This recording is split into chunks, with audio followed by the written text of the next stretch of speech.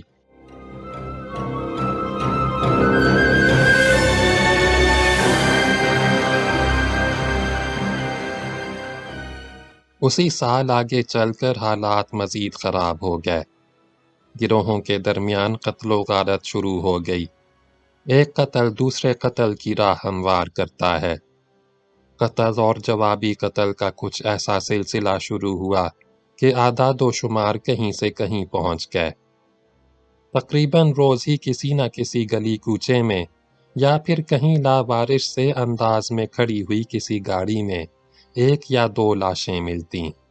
کہیں 2 بدو مقابلے ہوتے، خوب گولیاں چلتیں، اور جب تک پولیس کی بھاری نفری جمع ہو کر جائے وقوع پر پہنچتی، تب تک برسر پیکار لوگ فرار ہو جاتے اور 1 یا 2 لاشیں جائے وقوع پر پڑی رہ جاتیں۔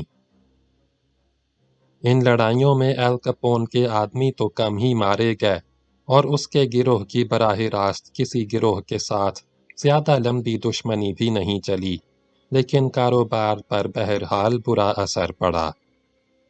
اسی دوران گروہی لڑائیوں کو مزید سنگین بنانے والا ایک اور ہتھیار متعارف ہو گیا۔ یہ ہلکی مشین گن تھی، جس کے ایک ماڈل کو ٹامی گن کا نام بھی دیا گیا۔ بدماشوں، قاتلوں اور دہشت گردوں کے ہاتھ میں یہ نیا ہتھیار آیا تو ان کے باہمی مقابلے اور لڑائیاں پہلے سے زیادہ خطرناک ہو گئے اور ان میں زیادہ خون ریزی آ گئی۔ خود ایل کیپون نے بھی اپنے ذرائع سے ہلکی مشین گنوں کی ایک کھیپ منگوا لی۔ انہی خراب حالات کے دوران ایل کیپون کو ایک بار اپنے پرانے علاقے کی طرف جانا پڑا۔ اس کے بیٹے سنی کے کان میں کچھ ایسی انفیکشن ہو گئی تھی جو اس کے دماغ تک پہنچ سکتی تھی۔ اس صورت میں اس کی موت کا بھی خطرہ تھا۔ معلومات کرنے پر ایل کیپون کو پتہ چلا کہ مینہٹن نیو یارک میں ایک ایسا سرجن موجود ہے جو سرجری کے ذریعے اس انفیکشن کو روک سکتا ہے۔ یہ ایک نازک آپریشن تھا۔ ایل کیپون اپنی بیوی اور بچے کو ساتھ خاصی پریشانی کے عالم میں نیو یارک پہنچا۔ کرسمس کی آمد تھی۔ ان دنوں چھٹیاں تھیں۔ ایل کیپون نے سرجن کے پاس جا کر درخواست کی کہ وہ جلد از جلد اس کے بیٹے کا آپریشن کرے۔ وہ اس کی خدمت میں $1,00,000 پیش کرے گا۔ سرجن نے آپریشن کیا اور وہ کامیاب بھی رہا، لیکن سرجن نے اپنی مقررہ فیس ہی لی جو وہ سب سے لیتا تھا، یعنی $1,000۔ اس نے ایل کیپون کے اصرار کے باوجود مزید $99,000 قبول نہیں کیے، جو اس زمانے میں بہت بڑی رقم تھی۔ ایل کیپون حیران رہ گیا۔ اسے نہیں معلوم تھا کہ دنیا میں ایسے بااصول لوگ بھی پائے جاتے ہیں۔ بچہ ابھی اسپتال میں ہی داخل تھا، تاہم ایل کیپون کی پریشانی کافی کم ہو چکی تھی۔